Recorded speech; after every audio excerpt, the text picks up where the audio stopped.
lesson today. We are continuing this candy concept that we looked at yesterday of measuring our handspan and seeing how many candies we could grab.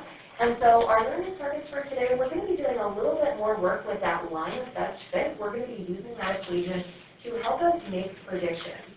And we're going to be interested in seeing how good are those predictions, or how close or how far away are they from what actually happened. And so that's going to lead to calculating something called a residual. A residual is going to give us some information about how good the prediction was. So we're going to start off doing that with linear models, so kind of like the straight line that we see drawn here to our scatter plot. But as we maybe briefly mentioned yesterday, not every single scatter plot is going to perfectly fall along the path of a straight line. And so in the second part of our time today, we're going to be looking at some non-linear models, and it's actually going to create a different type of equation that will produce a different type of graph that may better fit our scatter plot for a different kind of situation. All right, so the title of our activity today is, well, how much candy can LeBron grab? So we know LeBron James has 4 NBA championships, 4 NBA Finals MVP awards, and 2 Olympic gold medals. But how many candies can he grab? Well, one of the classes yesterday collected the following data that you see in the table below. We can see a picture there of the scatter plot. We can see that trend line of best fit drawn through. What we're going to start with today is using the applet to go ahead and type in this data here. We're going to use the applet to find the line of best fit, record it on paper, and then we're going to use that line to make a prediction. So in part 3 here, it's telling us that LeBron has a handspan of 23.5 centimeters. We're going to use our equation of the line to predict how many candies we think LeBron can grab. All right, so here's what that'll look like. So if you want to go ahead and take out your Chromebook today, we are going to log on to the same place that we've been. So it's statsmedics.com/applet. And because we are still typing in information that involves 2 quantitative variables, we are going to choose the 2 quantitative variable option right there in the list.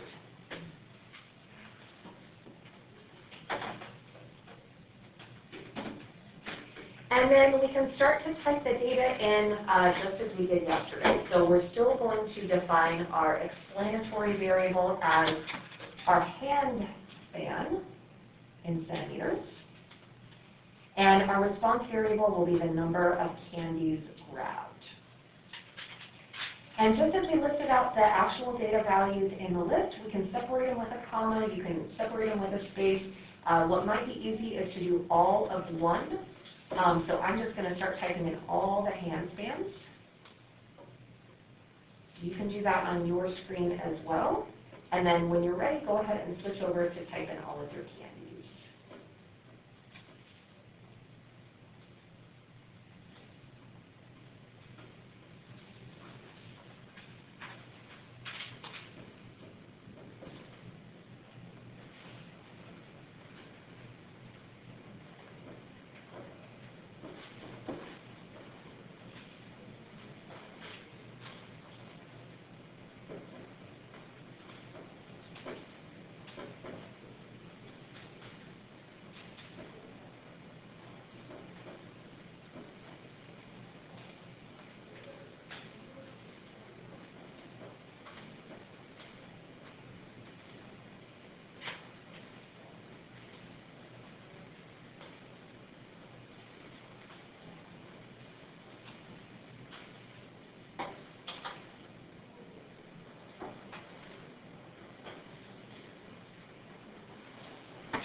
Our y value is really the number of candies. So we can say here, not just the number of candies, but the predicted number of candies. So we're going to put our little predicted symbol on top. And I'm just going to round this a little bit here. So it's about negative 49.31 plus 3.54, and that's being multiplied by our x variable. Well, x is the hand span, so we can actually just write out that word, and this makes it really easy to plug things in, because when we're trying to make a prediction, now we don't have to wonder, am I plugging in for x, am I plugging it in for y? And thinking hard about that, we can see very clearly where it should go. So if we take a look then at part 3, so we are given LeBron's hand span. So we can see here that we're going to be plugging that in where the hand span goes, which was the position of the x. So our predicted number of candies for LeBron would just be an equation now that looks like this. We're going to go ahead and plug in his value of 23.5. And we'll put that into a calculator, so multiply that by the 3.54, take that result, and we'll add on the negative 49.31. And we end up getting that that's about 33.78 candies.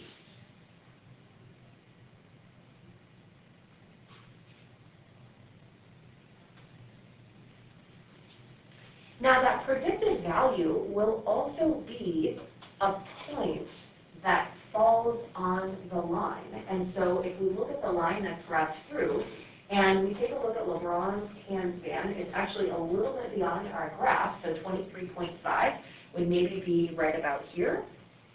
But the idea is that if we were to go all the way up to this line that's fit here, if that pattern were to continue, the y value associated with that point on the line would be 33.78. Now we know that the values here on the line are not always correct. This is just a prediction. So let's continue reading to see what happens next. When LeBron visited Monarch, I had him do this experiment because I wanted to know for real how much he could grab. And actually, when he attempted the candy grab, he was able to get 38 candies. So it looks like our prediction was a little bit off. Let's go ahead and add that point to our scatter plot. So that hand span down there of 23.5 was extended a little bit beyond what the label that we had there. And the actual amount that he grabbed is 38. That's going to be a little bit above on this y-axis as well. It kind of looks like the little jumps we're making here is going up by 2. So I'm going to go ahead and label 38 there on the side. And then just kind of try to do my best to line those up. I'm going to actually use a little star symbol right here to represent what actually happened with LeBron.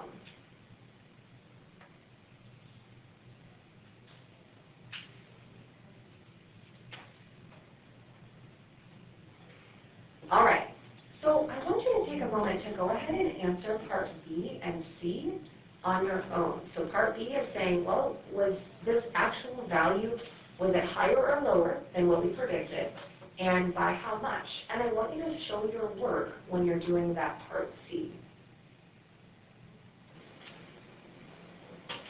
All right, so we should have said here, yeah, that value is definitely higher than what we predicted. And by how much? Well, if we take what actually happened, 38 candies, and go ahead and subtract our prediction, we can see that it was too high by about 4.22 candies.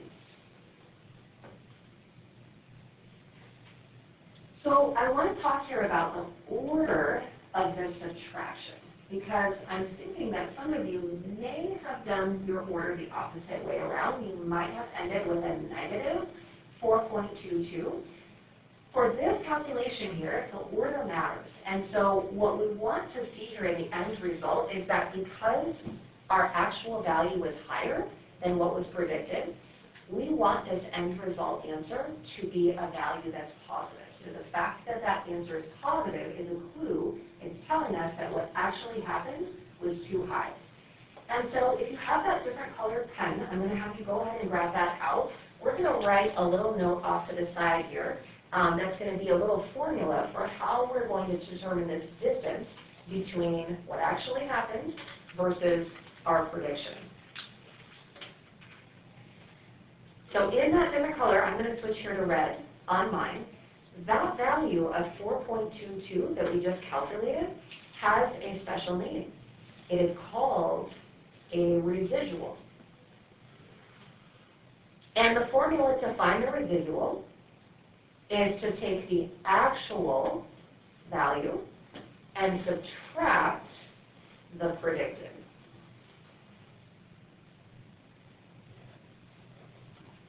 So that's why we started with the 38.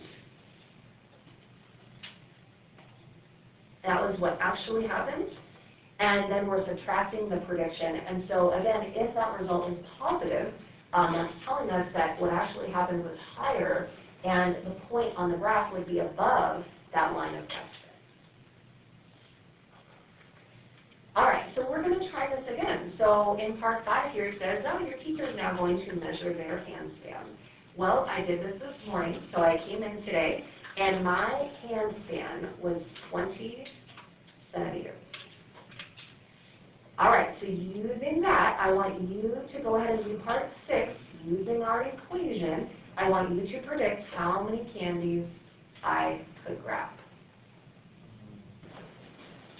All right, so if we go ahead and plug in my value for the handspan, it looks like here's a predicted amount of candies that Ms. Cheryl can grab. We're just going to plug 20 in the position of the X where the handstand goes. And our prediction ends up being about 21.39 candies. All right, so let's take a look at part 7. So now it says that your teacher is going to attempt the candy grab. I did this morning as well before you all came in, and my number of candies was actually 25. So now I'm going to have you complete part 8. So it says using the data for your teacher, you're going to go ahead and add my points to the scatter plot. You're going to answer whether my value was higher or lower than your prediction, and also by how much. And I want you to think about that formula we talked about above for finding the residual. All right, so it looks like this data piece is also higher than what we predicted. And by how much higher? Well, we're going to start with the actual value of 25. We're going to subtract the predicted value, and we see that our residual, the difference, was 3.61 candies. Now let's take a look here at how those residuals are showing up on our graph. So if we look back here, so going back to LeBron's, I put his in with a star symbol. Well, the residual is this vertical distance right here that star is away from the physical line that is drawn there. So let's make a little note here that this was that residual of 4.22 that we got for LeBron's data.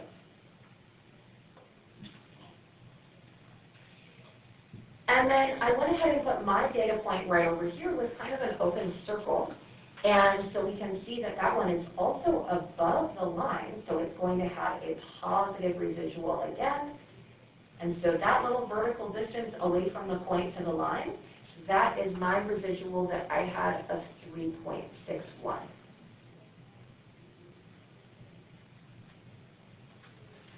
So anytime the actual point is above the line, the residual result is going to be positive, because if we think about our formula, we're always starting with the actual value, and we're subtracting the prediction.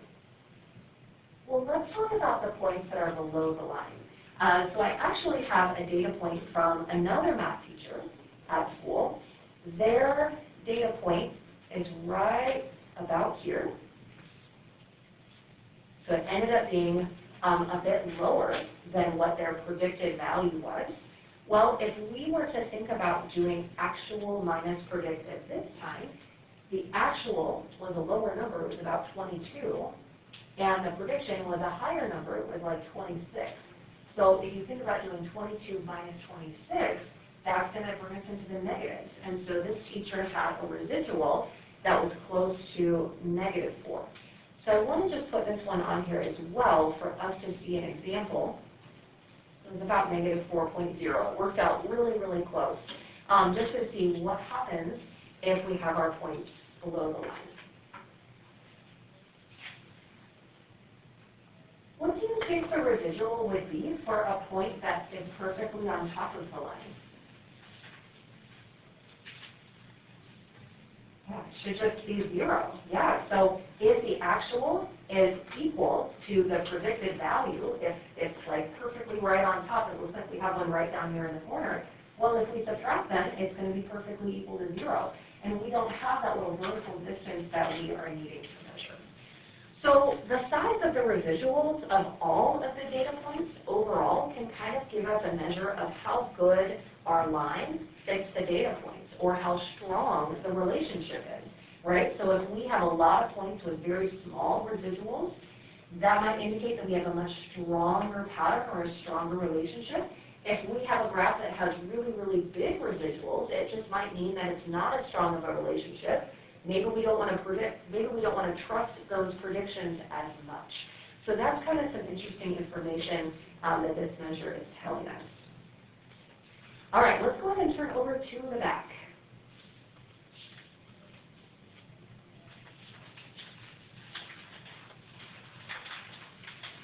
All right, so we really just have 2 learning targets for this first piece today. So learning target number 1 was to use a line of best fit to make predictions.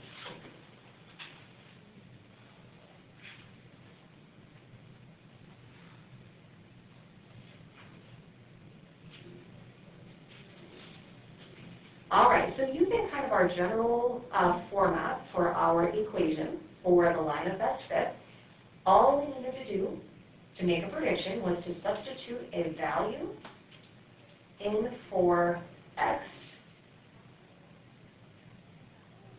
to get a prediction for y.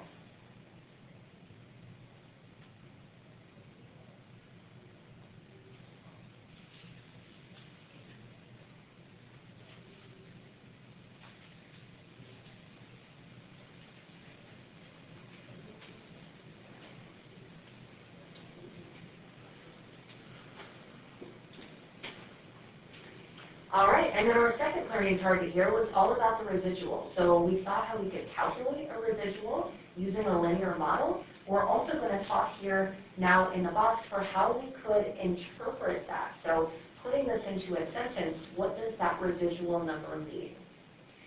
So first off, our formula for calculating the residual was simply taking our actual value minus the predicted value. When I teach this in the AP statistics class, I always tell them it's AP is the order. Like, think AP statistics. I know that's not the course we're in here, but you can think about that. It's like AP, an AP class is the residual. Or you can think about AP, whose classroom is just right across the hall. I haven't watched. Think about Mr. Pack. This is AP's formula. All right. And what we saw here, so, is that if our residual answer was positive, then that actual point was above the line on the graph. And if the residual value is negative, we saw that that point was below the line.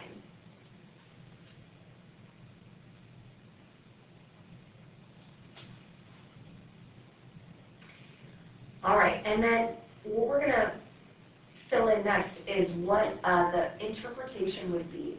So this is going to look like another one of those sentence frames where there's going to be some blanks that you can fill in to match your situation. So it's going to sound like this. The actual y context. So for us today, it would be the actual number of candies grabbed was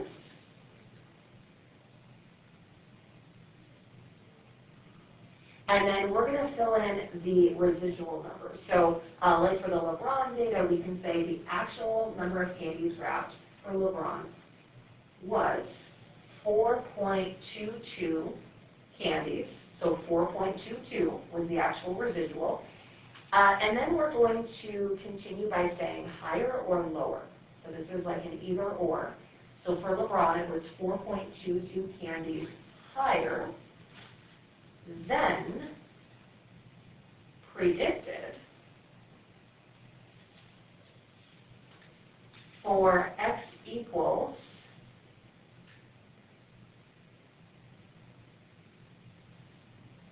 whatever the amount of the x was for the x context. So for LeBron, his handspan was 23.5 centimeters. So the full sentence from start to finish, the actual number of candies grabbed for LeBron was 4.22 candies higher than predicted for X equals 23.5 centimeters. So at the very end here, we're saying, okay, what was that X value that we're plugging in or that we're getting the actual data for? All right, so we're going to see if we can apply what we've learned so far today and then check for understanding problems. So if you take a look at the graph below, this looks like the same graph that we had from yesterday. This is our student absences compared to the final exam score data. All right, so it looks like we have the same graph, but we're going to be answering a few different questions here. So we saw yesterday what the line of best fit was, so we have that listed here off to the side. X is the number of days absent, and Y is equal to the final exam score. So we can even do that little conversion again, where we make a new version of our formula, where we go ahead and put our context right in the formula. So in this case, the predicted final exam score would be equal to 90.9 minus 3.5 multiplied by the number of days absent.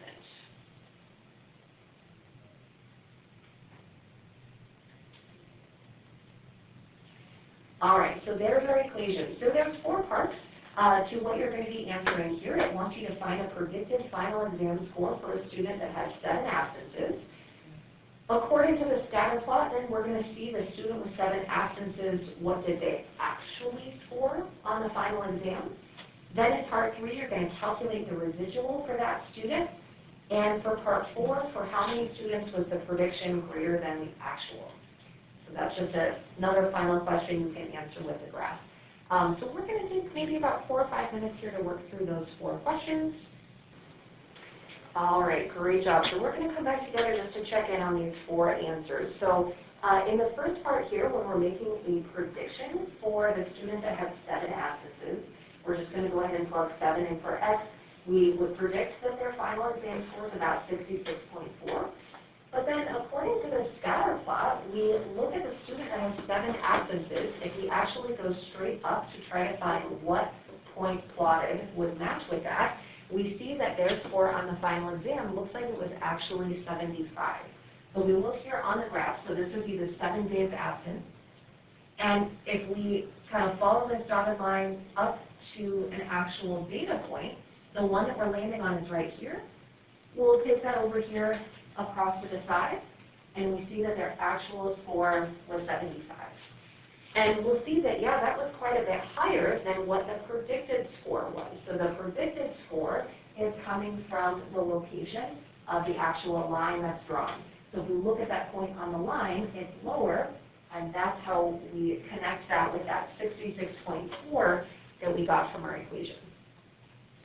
All right, so to do our residual, this is always actual minus predicted. So we're doing 75 minus 66.4. And our residual is 8.6. Let's take a look at the interpretation. So this is that sentence frame that we're just filling the pieces in. So it says the actual final exam score is 8.6 points higher than the amount predicted for a student with 7 absences. Or you can say the amount predicted for X equals 7 absences.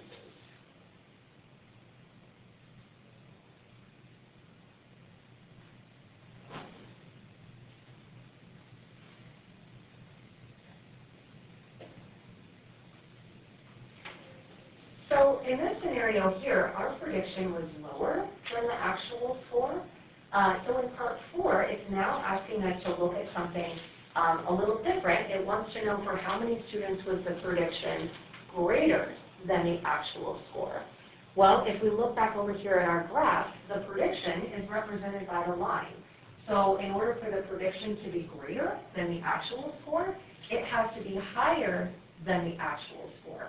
So all we're doing here is counting up how many of the data points end up being below the line and that ended up being 13 students because we have 13 values below the line.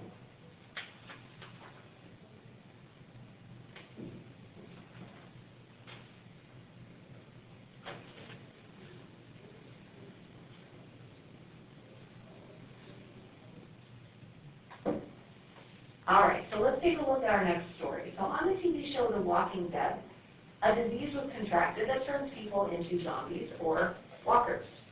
Now, if a walker bites a human, that human is turned into a walker. So the question is, how long until the walkers take over? Well, the table below shows the number of weeks since the first human became a walker and the number of walkers in the town. So we're going to go back to the applet, and we're going to create a scatter plot for this set of data. I would say we can go ahead and hit reset everything at the top. If you go back up here and go to that button reset, it's going to tell you that all the data will be lost. That's okay. We're going to hit the OK button. We're still looking at two quantitative variables. We're just now going to be changing the variable names.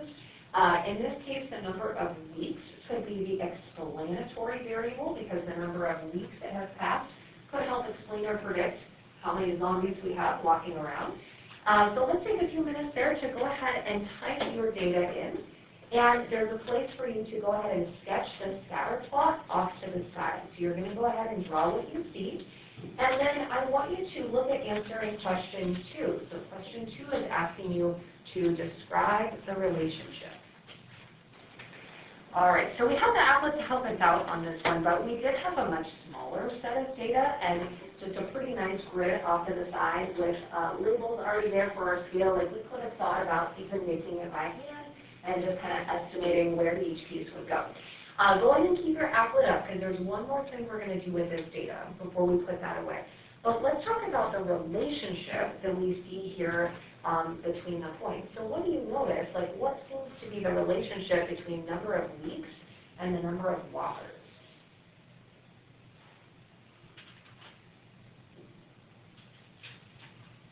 What's happening between those two variables? Yes. Go ahead, Mark. As the number of weeks increase, the number of walkers also increase.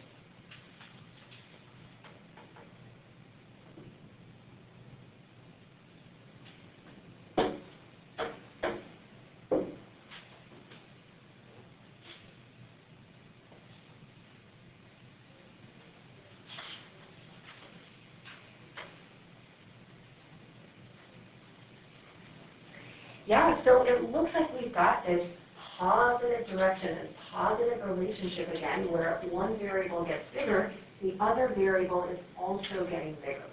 And so that is one of the things that we want to include when we are describing the relationship that we see in a scatter plot. So we want to talk about the direction.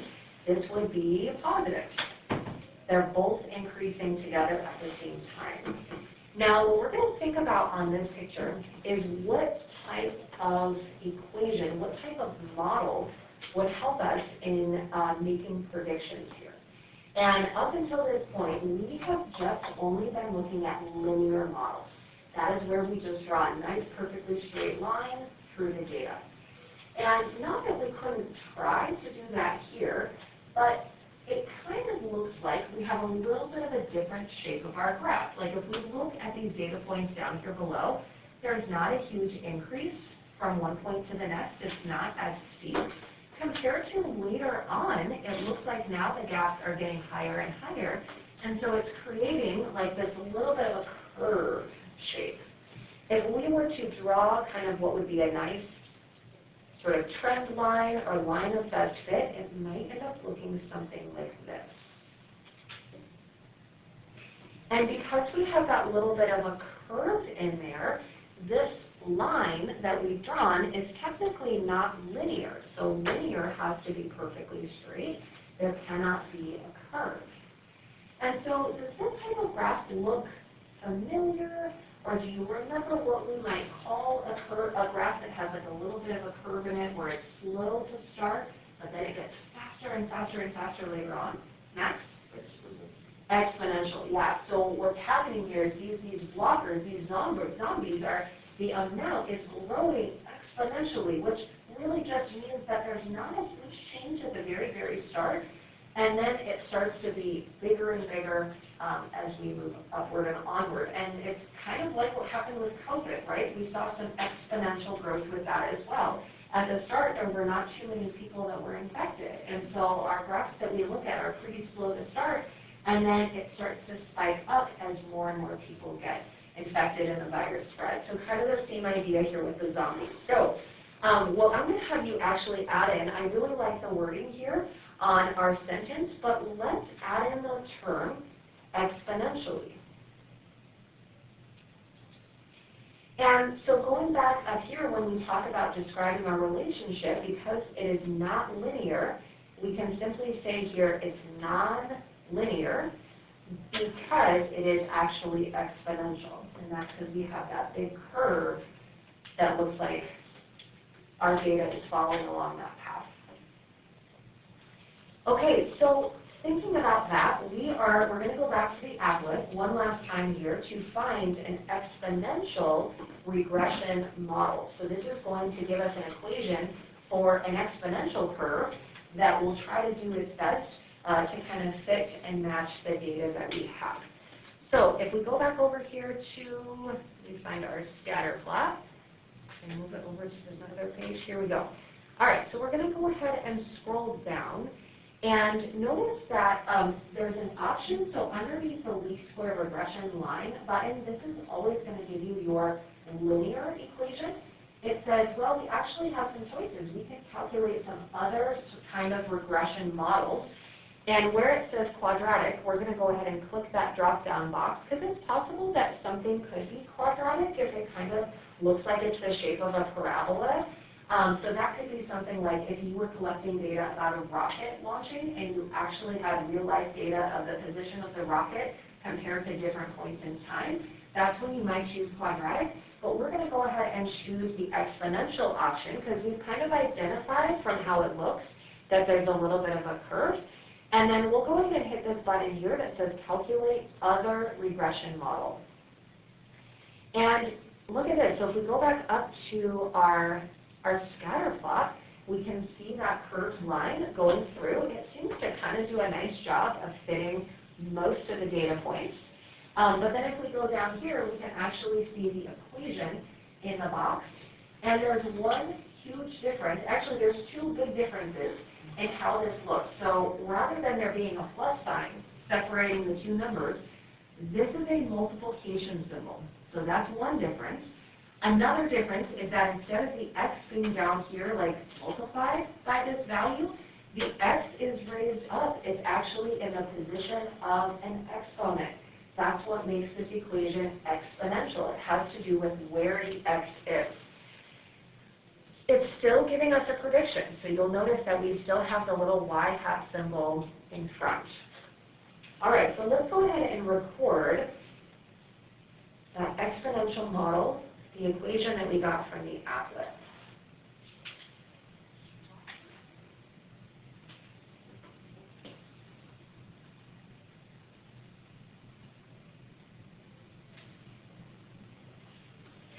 Now that multiplication symbol in between the two numbers at the very start, another option is that you could use the little multiplication dot, as long as it's kind of raised up a little so we don't think it's a decimal point. Another thing, though, that's very common to show that multiplication is to actually put the second piece in parentheses. And typically that exponent x is on the outside of the parentheses. So this is a common way that we'll see exponential equations. Now, connecting it back to our context, we can do the same thing of putting our variable names in the equation instead of x and y. And that'll help us when it comes time to plug in numbers in, so we know where things go. So in this case, the predicted number of walkers is equal to 1.795 multiplied by 2.07, raised up to the power of x. Now in this case, x is the number of weeks.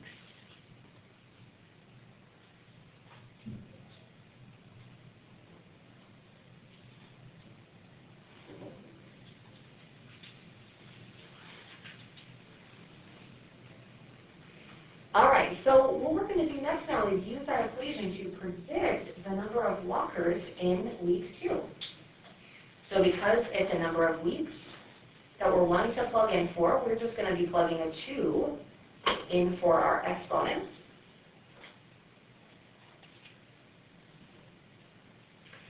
And switching over here to our calculator, when you're plugging values in for exponential equations, you could really plug it in exactly how you have it written out on paper.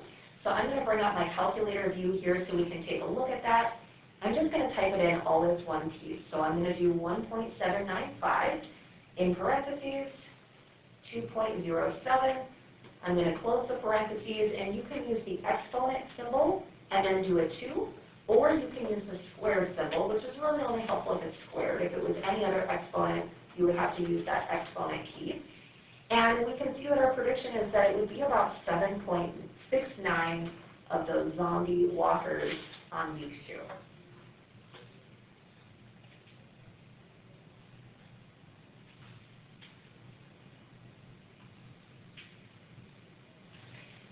Well, now we're going to go back and figure out the residual for week 2. And this is actually going to be nice for us since we have the data given to us here in the table.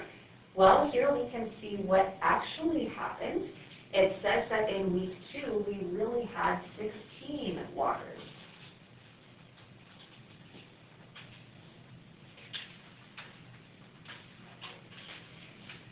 So we can still think about plugging those numbers into the same residual formula that we used before. It's going to be the actual value of 16 minus our prediction. And we see here that our result is positive 8.31.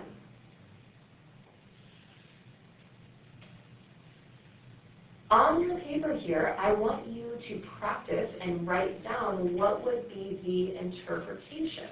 So if you were to fill in the blanks for that interpretation sentence, what would that be for this residual? All right, so putting that into our sentence would look something like this. The actual number of walkers was 8.31 more than what was predicted for week 2. Or you could say more than what was predicted for x equals 2 weeks.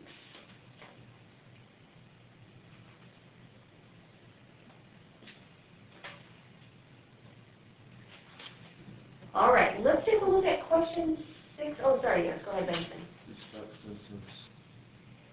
All right, so in part 6 it says, well, if this same pattern continues, if it continues growing exponentially onward and upward, we're going to estimate how many weeks until the town of 1,000 humans all turn into walkers. So eventually we want to know when is the number of walkers going to be 1,000. From our data that we've collected, we see, well, after 6 weeks, only 110 people are walkers. So we're going to see how long it's going to take for that full zombie walker takeover. So you can use the equation to help you with this. We know what it was up until week 6. We could start by just trying some values, like how many are there after week 7? How many are there after week 8? And kind of make jumps there accordingly. So we'll just take a few minutes here with your calculator. And when you think you have found an estimate, when you have a prediction for how many weeks long that would be, I want you to turn and check with your partner that you're sitting with and see if your prediction matches theirs.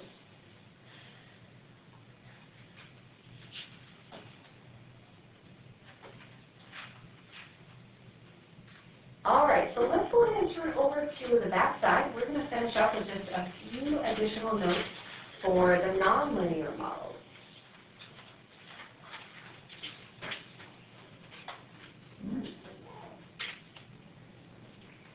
All right, so in the bottom section here, so the first learning target for this part was just to describe nonlinear models, calculate and interpret a residual for a nonlinear model.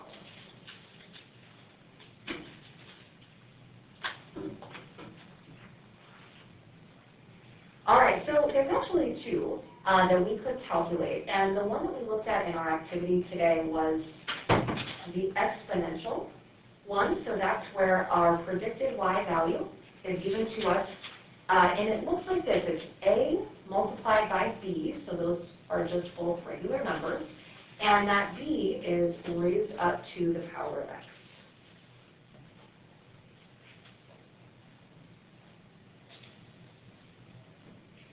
Now, if we had a scatter plot, a pattern that seems like it would make more sense to do a quadratic, line of best fit, something that's more parabolic in shape, we could do that as well, and the applet will calculate that for you, right where we saw. And this one is going to look very similar to us, just like our quadratic equations that we've done a lot of work with back in Chapter 4.